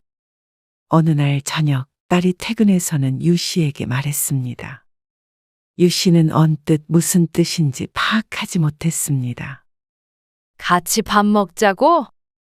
그게 아니라 시아버지랑 시어머니 다 오신다는데 저녁상이라도 차려드려야 할 거 아니야. 난 그런 거 잘 못하니까. 엄마가 대신 좀 차려줘. 다 같이 먹는 건 너무 불편할 것 같고. 황당했습니다. 그러니까 주말에 와서 밥만 차려주고 가란 소리였습니다. 그것도 시부모님이 먹을 저녁밥을 말이죠. 해달라는 것 다 해줬더니 정말 유 씨가 이 집에서 일하는 사람인 줄 아는 모양이었습니다. 내가 너희 집 식모니? 식모라니? 너희 시부모님 오시는데 왜 엄마가 밥을 차려? 네가 차리든지 못하겠으면 외식을 해야지. 엄마는 내가 시어머니한테 혼났으면 좋겠어? 찰부지도 이런 찰부지가 없었습니다. 너도 다 할 줄 알잖아. 그래도 엄마가 해주는 게 더 맛있으니까 그렇지. 또 요리하면 우리 엄마잖아. 애교를 피우며 치켜세우는 딸을 보며 유 씨가 어이없는 웃음을 지었습니다. 그리고 우리 시어머니 성격 몰라서 그래? 유 씨는 끙하고 앓는 소리를 냈습니다. 유 씨는 안 사돈이 부러웠습니다. 적당한 거리에 살면서 가끔 보고 싶을 때 보고 와서 대접만 받고 가니 그보다 더 좋은 팔자가 없을 것 같았습니다. 그리고 며칠 뒤 주말에 유 씨는 딸내 부엌에서 음식을 하고 있었습니다. 내 팔자인 걸 누굴 탓해? 딸은 아이를 보고 있었고 유 씨만 부엌에서 분주했습니다. 사돈은 언제 오신다니? 6시 반까지 오시라고 했어. 시계를 보니 5시 반이었습니다. 아직 1시간의 여유가 있으니 30분 동안 상 차리고 돌아가면 될 듯 했습니다. 정말 식모 노릇하는 것 같아서 기분이 썩 좋지는 않았지만 유 씨도 사돈네와 마주보고 밥 먹는 것보다는 혼자 쉬는 게 편했습니다. 그렇게 저녁상을 차리고 있는데 초인종이 울렸습니다. 엄마가 벌써 오셨나? 소파에 앉아있던 사위가 벌떡 일어나 현관으로 걸어갔습니다. 아직 시간이 한참 남았는데 예상보다 훨씬 일찍 도착한 사돈네. 아이고, 사돈 와 계셨네. 안사돈이 인사를 하자 유 씨도 앞치마를 벗으며 대답했습니다. 안녕하세요. 오랜만에 봬요. 그러네요. 그런데 같이 식사하는 줄은 몰랐네요. 아니에요. 저는 이제 가보려고 했어요. 네? 안 그래도 가시려던 참이었어요. 뭘 그래? 사부인이 준비하신 것 같은데 같이 드시면 좋지, 뭐. 딸이 민망한 웃음을 지었습니다. 유 씨는 안사돈의 성화에 함께 밥상 앞에 앉게 되었습니다. 그나저나 고생이 많으시네요. 원래 40살만 넘어도 내 몸이 내 몸 같지 않잖아요. 그쵸? 애도 봐주시고 가사도 돌봐주시려면 힘들죠. 아이고, 아니에요. 그러니까 사부인 계실 때 둘째를 낳아야겠죠. 유 씨가 깜짝 놀라 쳐다보자 이번에는 바깥사돈이 말했습니다. 아들, 딸 하나씩 있어야 좋지. 아들만 좋다는 건 다 옛말이야. 아들이고 딸이고 둘째 얘기가 나오는 게 당황스러웠습니다. 둘째도 부디 잘 키워주세요. 제가 오며 가며 좀 봐주면 좋겠지만 제가 허리가 좀 안 좋아서요. 유 씨가 낳을 것은 아니었지만 둘째도 키워야 된다고 생각하면 결사반대였습니다. 안사돈도 비슷한 연배인데 저만 허리가 아플 거라고 생각하는 게 황당했습니다. 키울 환경이 됐을 때 키우는 게 좋겠죠. 애들도 바쁘고 그러니까 둘째는 어렵지 않겠어요? 저도 하율이 좀 크면 다시 집으로 내려가 볼 예정이고요. 엄마, 봐주시는 김에 둘째도 얼른 봐주고 내려가시면 되죠. 애 키우는 게 그렇게 후딱 되는 일이면 애초에 자신이 올 일도 없었을 것입니다. 안사돈은 별스럽지 않게 얘기하고 딸은 오히려 유 씨를 말렸습니다. 좌우지간 사부인이 가까이 살아서 제가 참 한시름 나요. 자주 오셔가지고 애들 잘 챙겨주세요. 우리 며느리도 그렇지만 요즘 젊은 애들 집에서 밥도 안 해먹고 살고 그러잖아요. 제가 그래서 결혼한 다음에 잔소리를 좀 했어요. 근데 사부인이 이렇게 이사를 오시니까 얼마나 좋아요. 또 우리 아들도 잘 좀 챙겨주세요. 애들한테 보수도 받으신다니까 어련히 잘 아시겠지만요. 유 씨가 딸네 집에 들어와 사는 건 그렇게 싫다고 반대했으면서 출퇴근하면서 도와주는 것은 좋은 듯 했습니다.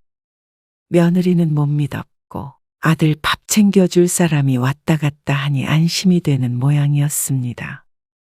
그나저나 뭐 입가심 할 거 없니? 아, 과일 있어요. 딸이 자리에서 일어나서 부엌으로 가는데 잠자던 손자가 일어났는지 칭얼댔습니다. 엄마, 과일 좀 깎아줘. 그러더니 방으로 쏙 들어가 버렸습니다. 시어머니를 시킬 수 없으니 자신을 시키는 줄은 알고 있지만 가만히 앉아서 받아먹을 생각만 하는 사돈도 좀 어이가 없었습니다. 유 씨는 냉장고에서 과일을 꺼내고 다른 방에서 아이를 데리고 나왔습니다. 우리 손주는 이리 주고 넌 이거나 치워라. 사돈이 딸에게 말했습니다. 안사돈이든 바깥사돈이든 일어나지도 않고 사위도 그 옆에 편히 앉아 있었습니다. 엄마, 과일 내가 깎을 테니까 상 좀 치워줘. 딸은 자연스럽게 유 씨를 식탁 쪽으로 밀었고 유 씨가 들고 있던 칼과 쟁반을 가지고 거실로 갔습니다. 부엌에 남겨진 유 씨는 황당한 표정으로 서 있었습니다. 사돈이 문제가 아니라 딸이 가장 문제였습니다. 딸이 자신을 파출부 취급을 하니 사위도 똑같이 취급을 하는 것이고 사위가 장모를 어렵게 여기지 않으니 사돈도 유 씨를 어렵게 생각하지를 않는 듯 했습니다. 유 씨는 혼자 고생해서 밥 차리고 혼자서 밥상을 치우게 생겼습니다. 딸 가진 것이 죄라면 죄겠지만 가장 자신을 죄인 취급하는 것은 다른 누구도 아닌 딸인 듯 했습니다. 딸은 거실에서 과일을 깎으며 하오 수다도 잘 떨었습니다. 모르는 누군가가 보면 유 씨가 친정엄마라고는 생각하지 못할 듯 했습니다. 사돈이라도 없었다면 고무장갑이라도 집어던지고 나와버리겠지만 차마 그렇게 하지는 못했습니다. 사부인도 어서 와서 과일 드세요. 그러면서 누구 하나 도와줄 생각은 없는 듯 했습니다. 사돈도 한번 부르더니 부엌엔 신경을 꺼버렸습니다. 싸하고 들리는 수돗물 소리에 유 씨의 한숨 소리가 감춰졌습니다. 차린 것도 많아서 치울 것도 많았습니다. 딸이라고 하나 있는 건 유 씨 혼자 설거지를 마칠 때까지도 한 번도 부엌에 들어와 보질 않았습니다. 저는 이만 가볼게요. 아유, 벌써 가시게요. 네. 시간이 늦어서요. 바로 요 앞인데 뭘 그렇게 서두르세요. 아니에요. 그럼 쉬세요. 엄마, 내일 전화할게. 유 씨는 도망치듯이 딸네 집을 나왔습니다. 부엌과 방이 연결된 작은 원룸. 유 씨가 유일하게 쉴 수 있는 공간이었지만 오늘따라 숨이 막히는 듯 했습니다. 거의 2년 가까이 지내고 있는 곳이지만 모두가 부질없는 집 같았습니다. 그동안 월세를 내주면서도 엄마가 어떻게 지내는지 한 번도 들른 적 없던 딸이 야속했습니다. 유 씨는 이제 그만 집으로 돌아가고 싶었습니다. 자신의 생활이 있는 곳으로 말이죠.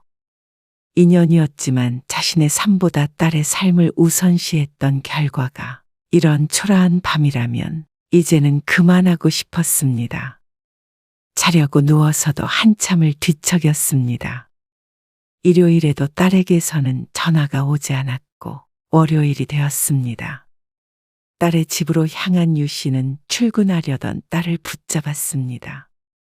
혜인아, 할 말이 있는데. 엄마 나도 할 말 있어. 유 씨가 말을 꺼내기도 전에 딸이 말을 가로챘습니다. 이번 주 금요일에 나 모임 있거든. 밤에 애 좀 봐줘. 한 10시 정도까지. 유 씨의 대답은 듣지도 않고 말을 이었습니다. 하율이 아빠도 같이 가거든. 애 밥 먹이고 씻기고 재워주기까지 해줘야 해. 알았지? 그러더니 신발을 신고 나가려고 했습니다. 혜인아, 금요일에는 못 봐줄 것 같다. 모레 다시 집으로 돌아가려고. 뭐? 딸이 당황했습니다. 이제 하율이도 클 만큼 컸잖아. 그 얘긴 전에도 했잖아. 엄마 없으면 우리 집 돼지우리 돼. 그건 너랑 하율이 아빠가 같이 하던지. 아니면 가사 도우미를 써. 갑자기 왜 그래? 딸에겐 이 모든 게 갑작스러운 듯 했습니다. 하긴 딸을 군말 없이 다 받아준 건 유 씨였으니 할 말은 없었습니다. 일을 하다가 그만두는 게 어딨어? 일? 내가 너한테 고용된 사람이야? 아니라고 할 수도 없지. 어쨌든 월급 주잖아. 100만 원? 딸은 생활비가 포함된 그 돈을 유 씨에게 주는 월급이라고 생각해오고 있었던 것 같았습니다. 그러고 보니 안사돈도 보수를 받으니 알아서 잘하지 않겠냐는 말도 했었죠. 그걸로 장보고 하면 남는 게 뭔데 월급이야. 돈을 주고 있다고 생각하니 가정부 취급을 해왔나 봅니다. 지난 주말에 너희 시어머니 밥상 차리게 한 것도 엄마는 기분이 좋지 않았어. 그때도 말했지만 엄마가 너희 집 식모도 아니고 그렇다고 파출부도 아니야. 아니 누가 그렇대? 네가 그렇게 대하잖아. 집에서 손 하나 까딱 안 하고 하다못해 화장대 치우는 것도 다 엄마한테 떠맡기잖아. 나는 밖에서 일하잖아. 그 정도는 하는 김에 해줄 수 있는 거 아니야? 너야말로 일하더라도 그 정도는 스스로 할 수 있는 거 아니야? 너네 옷 세탁소에 맡기고 찾아오는 일까지 엄마가 해야겠니? 지난번에 하루 늦게 찾아왔더니 너 엄마한테 얼마나 뭐라 그랬어? 고작 그것 때문에 삐진 거야? 엄마가 애 안 봐주면 나 모임도 못 가. 한숨이 나왔습니다. 엄마보다도 모임이 더 중요해 보였습니다. 이런 딸 뭐가 예쁘다고 아픈 어리 부여잡고 아등바등 그 난리를 쳤는지 모를 일이었습니다. 그건 이제 네가 알아서 해. 2년 정도 도와줬으면 충분했다고 봐. 엄마도 60대야. 더는 애 봐주고 못해. 이러다 엄마가 먼저 쓰러지겠어. 생활비 더 줄게. 엄마! 나 지금 이럴 시간 없어. 빨리 출근해야 해. 생활비를 200만 원을 주든 300만 원을 주든 상관없으니까 엄마는 모레 돌아갈게. 원룸도 정리하고 하율이도 어린이집에서 늦게 데리고 오든 도우미를 쓰던지 해. 진짜 이럴 거야? 엄마가 딸이 힘들다는데 좀 도와줄 수 없어? 엄마니까 지금까지 버틴 거야. 이러다가는 내가 골병 들어서 나중엔 네가 나를 돌봐야 될 지경이야. 너는 엄마가 하율이 봐줬듯이 엄마 더 늙고 병들면 그렇게 옆에서 돌봐줄래? 유 씨는 딸의 대답을 듣지 않았습니다. 엄마도 그건 싫어. 그리고 자꾸 붙어 지내면서 서로 섭섭한 소리하고 상처 주는 것도 이제 하고 싶지 않고. 내가 언제 상처를 줬어? 그리고 나도 편하기만 한 것도 아니야. 알아. 그러니까 엄마랑 네 사이에 다시 거리를 넓힐 필요가 있을 것 같아. 주말 내내 생각해봤는데 그게 서로에게 좋을 것 같아. 그럼 그 방은 어떻게? 월세 계속 나갈 거 아니야? 그 정도는 엄마 고생했으니까 네가 조금 손해봐도 되지 않을까? 딸은 울먹거리며 대답하지 않았습니다. 그리고는 휙 돌아서 출근해 버렸습니다. 오늘 당장 나가는 것은 서로에게 못할 짓이라 모레 나간다고 했습니다. 그리고 이틀 뒤에 유 씨는 짐을 싸서 나와서 다시 집으로 되돌아갔습니다. 엄마, 나 진짜 힘들어 죽겠어. 얼마 안 있어서 딸은 유 씨에게 전화를 걸었습니다. 유 씨가 하던 일을 다 떠맡으려면 몸이 10개라도 부족하겠죠. 아이가 아무리 어린이집에 다닌다고 하더라도 한 가정이 유지되려면 피나는 노력이 필요했습니다. 왜 네가 다 하려고 해? 하율이 아빠랑 같이 분담해서 해봐. 그렇게 하나도 버거운데 둘째 생각은 어떻게 했어? 엄마가 있으니까. 늙은 엄마도 매일 했던 일이야. 너는 하율이 어린이집 갔으니까 할 일 별로 없다 그랬잖아. 해보니까 알겠지? 엄마 미안. 어쨌거나 네 새끼 네가 잘 키워보고 네 가정 네가 잘 돌봐봐. 엄마도 엄마 건강 지키고 내 인생 찾아볼 거니까. 유 씨는 그렇게 전화를 끊었습니다. 사랑하는 내 자식 고생하는 꼴 못 보고 뭐든 해주고 밥까지 떠먹여 주려고 했던 자신이 어리석었습니다. 모두 다 그렇게 사는 것이고 내 딸이라고 남들보다 특별히 힘든 것은 아니었을 텐데 너무 품에 끼고 살려고 했던 자신의 탓이었습니다. 이제라도 제자리로 돌아왔으니 무척 홀가분했습니다. 딸은 지난날의 일들을 후회한다며 사과했습니다. 딸도 시간이 더 지나다 보면 부모 마음을 점점 깨달아가겠죠.